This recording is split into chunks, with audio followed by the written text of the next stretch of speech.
Good morning. I'm Jen Hernandez. I'm in Northeast Pennsylvania in Catasauqua, and I just want to thank Heather. She is so great, and she actually invited me to come and just share something with you guys a little bit.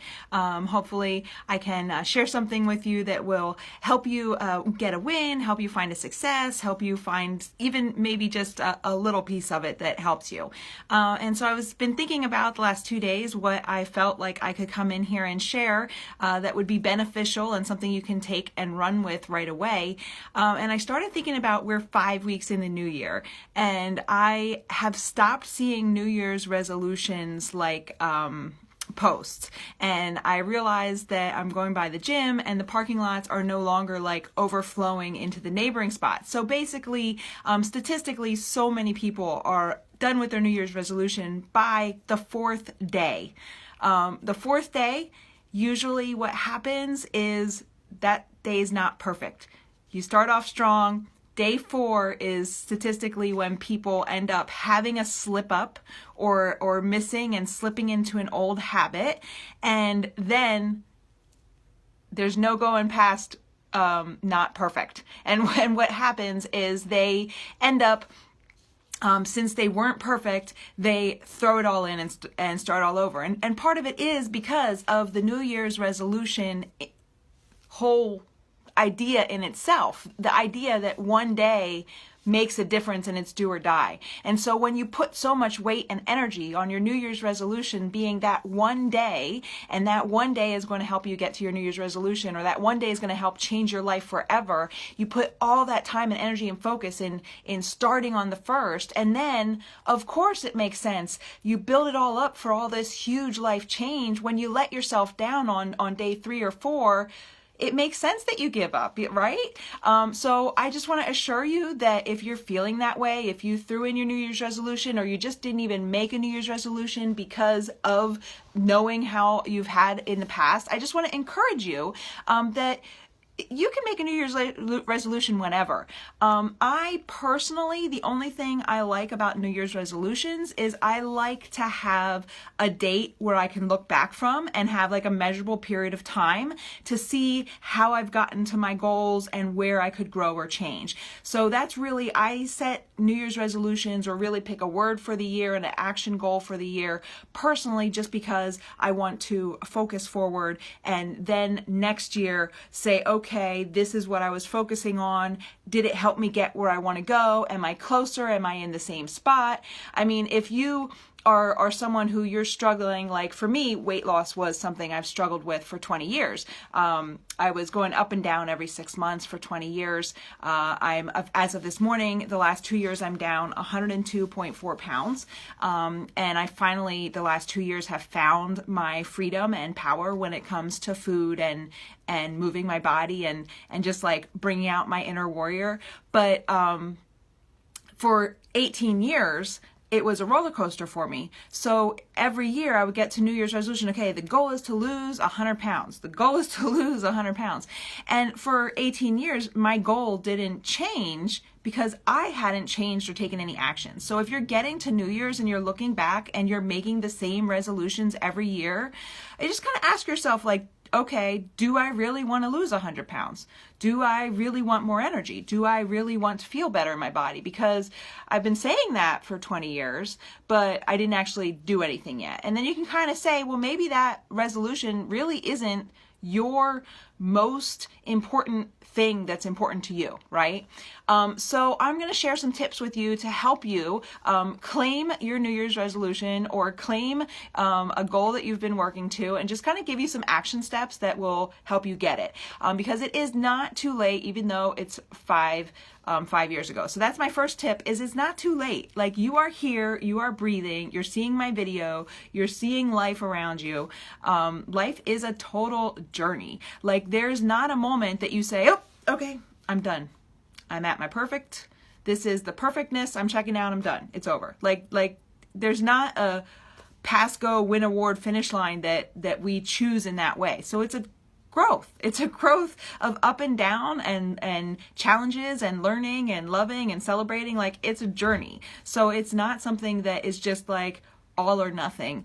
Yet so much of us stick to our all or nothing as our defining moments, right? So my first tip for you is release that and just know that it's not too late, okay? My second tip is stop trying everything. Seriously, I love you. I know how it is. I want to do all the things. I want to get to bed on time. I want to have all the quality time with my husband and son. I want to succeed in my business. I want to help people every day. I want to have my fitness journey be like, I have a list of 11 things right off the top of my bat that I want to get done. You don't start all of those things at once. I'm on my journey now 2 years, and I can tell you the woman I was 2 years ago could not have woken up and followed my morning routine 2 years ago. She had to take it one most important thing at a time, one habit building thing at a time. So that's like my second tip is stop trying to do everything. What you're going to do is pick the primary thing that is most important to you. Because number one, if it's most important to you, you're actually going to be inclined to put some effort and time and probably invest some money in it. That's going to help you get your action, because all those things like go together. Like it's you're going to feel good about working on it, right? So pick the one most primary thing. Sometimes I know people have categories. So if it's not one most important thing, like me, I'm a fan of claiming your health power, because when I evicted weight, not about how I look, about how I feel. My confidence became better. My energy was higher. And when my confidence was better and my energy was higher, I had more time for my son and my husband because I was in a better place. When my confidence is higher and my energy is higher, I succeeded at work and business because I have more energy and I exude and I have more to give, and so I get done better. So for me, the health is always the number one, but that's me. That's most important to me. So for you, pick what's most important for you. And I know a lot of times people pick a goal in health, a goal in wealth, and a goal in relationships. So either pick one most important thing that you're going to work on and watch it ripple out and exude to the rest of your life, or pick one thing in your health, one thing in your wealth, one thing in your relationships. Like, don't try to take on coming from day one and saying, I'm going to pay off all my credit card debt, buy a new house, go refinance my car, I'm going to save $5 a day until I get to week 12 and then save $10 a day. Like, don't try to do all the money wealth things in one moment. You just start with one thing, which may be no longer buying stuff at the convenience store, or no longer buying stuff at the gas station or the drive-through. Like, pick one thing, okay? So I'm kind of jumping around a little bit, but so pick your one primary thing, okay? And I would love if you share it with me. If you have your one primary thing that you are going to put as your focus for the next calendar year, share that with us. Let us know what your one thing is so we can encourage and lift you up and cheer you on, right? And then so after you pick that one thing, now you're just going to pick one daily consistent action that you can take that will move you towards that one thing. Okay. It's called The Compound Effect. Darren Hardy has an awesome book. He also has a free text podcast Monday through Friday. So if you don't know Darren Hardy, definitely worth looking him up. Maybe I'll get a link and put it in the comments in case you don't know who he is. But The Compound Effect, it is those seemingly small choices done daily over and over and over that get you the long results. I didn't evict 102 pounds overnight.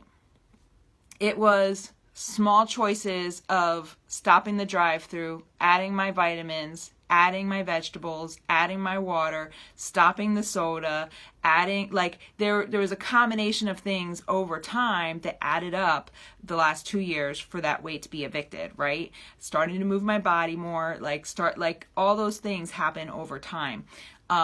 So now that you have your primary goal, and you have that one action that you can do, we're going to tie that action to something you're already doing to help you form a habit.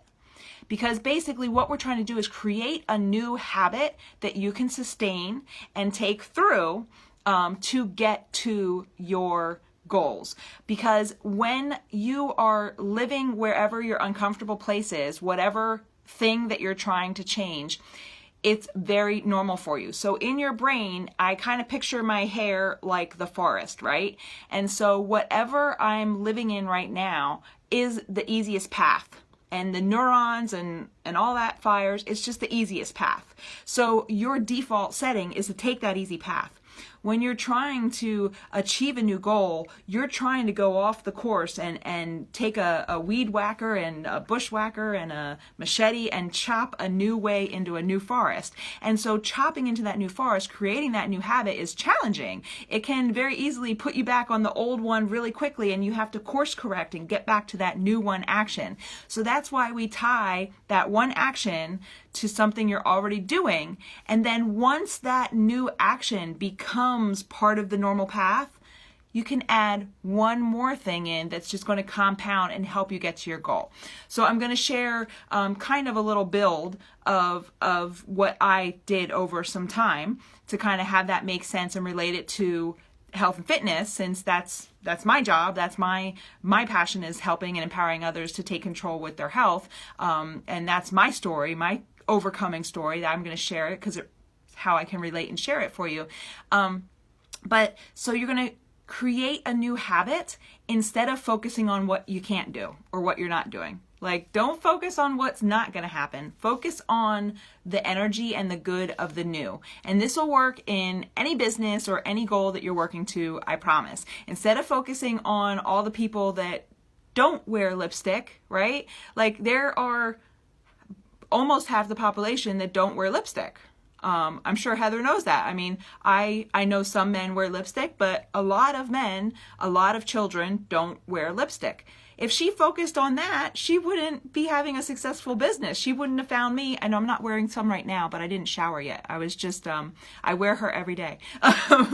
But if she focused on those people that don't wear lipstick, that's not going to help her get to her goal. What she's going to focus in are those beautiful smiles in her newsfeed and those beautiful people she meets and those smiles that she meets out and about that do wear lipstick, right? So we focus on the good and the new we can gain. We don't focus on what we can't gain. We don't focus on what we have to get rid of. Like, we don't lament over the men not wearing lipstick. We celebrate the women wearing lipstick, right?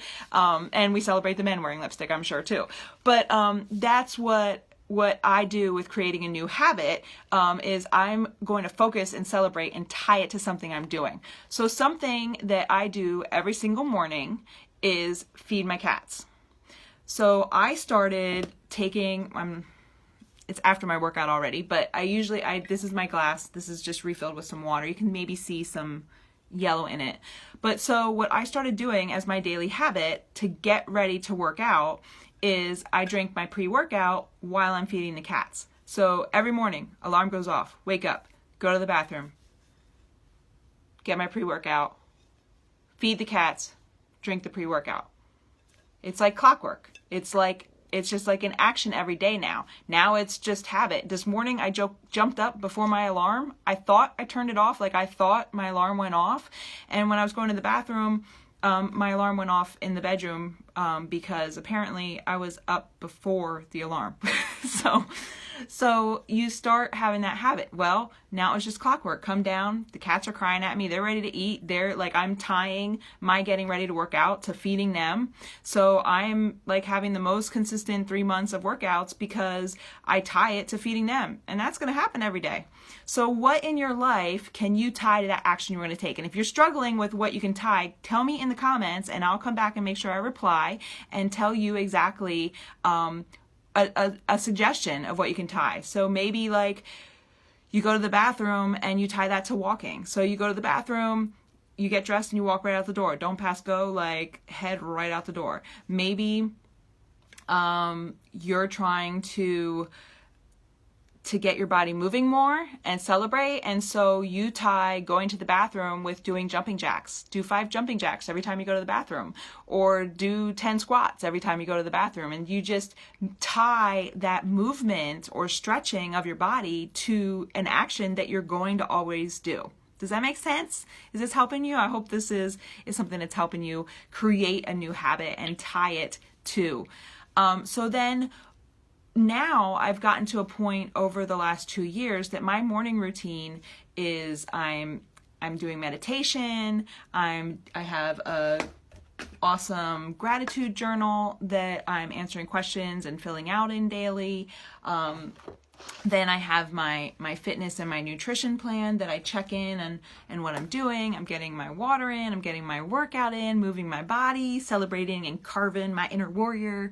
I do it for the inside, right? Do it for the inside of your body, do it for your energy, do it for your soul. So I just move my body, and then I am going online and connecting and going with my day, and I'm just taking it one action at a time. And once I'm handling that routine, I'm going.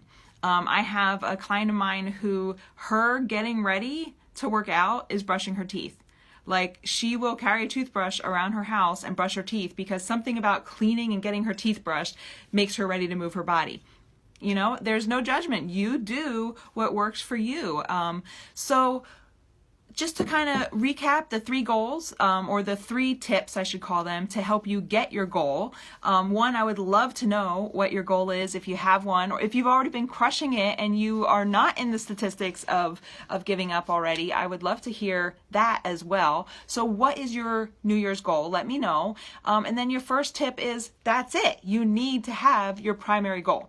Because if you don't have a primary goal that you're working towards, then there's no help. There's no, like, you'll probably be in the same exact place as next year, maybe in a worse place if you just let things go wherever they're going. So you need a primary goal for this to even work, but you're probably not watching this if you don't have a goal. So number 1, pick your most highest priority. What is most important to you? What is your most important goal?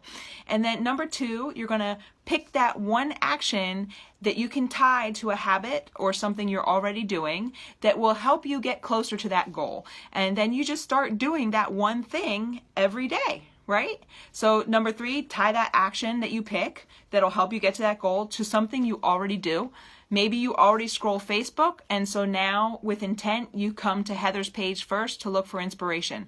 Or maybe you already scroll Facebook, so now with intent, you stop in an accountability group or something like that before you go. Like tie your goal, and you're going in there for inspiration or setting an alarm, something, I don't know. But it has to be personal for you, and it has to make sense for what you're trying to reach. And then you just start taking those steps and let them add up. And remember, life's a squiggle, right? Like, I actually just shared on my Facebook Wednesday night. I don't remember which night. I think it was Wednesday night. I had evicted over 111 pounds, and the last 6 weeks have been a challenge for me. The first week of the year, I spent like literally sleeping on the floor in hospice with my mom and sister, saying goodbye to my stepdad. I lost my mother-in-law suddenly in December, and we just had a lot of loss and a lot of struggles, a lot of changes at my day job, and a lot of challenges. And so I was eating healthy, and I was living most of my routine because it's a habit now. So thank goodness I made this change 2 years ago, and I'm where I am because I was doing all the healthy things. I was just also being a little silly, and I was going a little overboard in like the bereavement cart they would bring in every day for a week had all the cookies, and I was eating all my healthy stuff and vitamins, but also eating all the cookies. And I wasn't sleeping, and I wasn't there was just a lot of stuff going on. And when I got on the scale this past Tuesday morning, I realized I gained 10 pounds. So I shared a live on my personal page, and just said, look, I gained 10 pounds. I've evicted over 111, and I gained 10 back. But this is a journey. Life is a journey, and I'm just pushing through the squiggle, right? Everybody thinks success is straight up, weight loss is straight down. It's not how it goes. It's like this. You just end up in a trend one way or end up in a trend the other. And so this was me pushing through a squiggle, and so I've been putting my weight measurements every morning in the comments of that video and just sharing that I'm fine and I'm going to overcome. So I've evicted, so I was at, I think I'm down. So when I weighed myself the first morning, I was at 196.8, and this morning I was at 194.6. So I'm down 2.2 pounds. Ooh, twos. So I'm down 2.2 pounds since Tuesday, just refocusing and getting back on my journey. And that's what it's about. You push through that squiggle. You already think you gave up on your New Year's resolution. You don't have to wait till 2020, okay? You can get restarted right now. Just find that one most important thing, and then find that one action that can get you closer to that one thing, and then take that action and do it every day. And if you forget to do it or you let yourself get into your old habits, it's okay. Release it and get back on track. So I hope this was helpful. Like I said, any questions in the comments, nothing's off limits. I'm happy to share. I would love to hear if you set a one most important thing for your year. If you set a word for the year, my word for this year is vivacious. So I would love to hear your word if you have a word for the year. And I would love to know if you take my tips, my ideas, and what that goal you set for yourself and what action, and then what you're tying that action to. Like what, for me, pre-workout when I feed the cats gets me ready to work out. So I would love to hear where you are with that. And I don't know. Let me know if you need help brainstorming what to tie, what action to tie, what habit to, or what best one action to take towards your goal. We just want to hear it. Let's celebrate each other and cheer each other on. Have a spectacular Friday.